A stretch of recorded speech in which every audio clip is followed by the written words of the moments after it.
It was written in AD 49. Now, we had just finished the book of James, which was written in 46.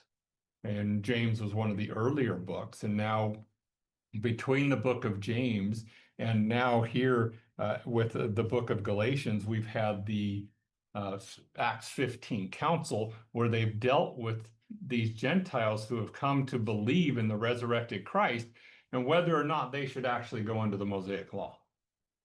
And of course, it was determined that no, they should not. And the reason it was determined that they should not in that council was Peter stands up and he says, hey, while I was speaking, giving them the facts of the gospel, I'm talking to the Gentiles. I'm telling them about, what has happened because they were in the area, that Christ actually did die. They put him to death, but God raised him from the dead. There was a sign given also through the Gentiles to the Jews, which was the speaking in tongues. Now, don't be ignorant when it comes to speaking in tongues. Right? Speaking in tongues was a legitimate sign in the early church. It was a sign to the unbeliever. It is not a sign for the believer.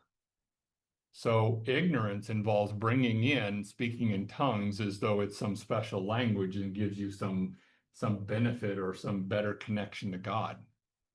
Oh, and yes, I've heard it all, especially with I pray in tongues and therefore I have better prayer. Really?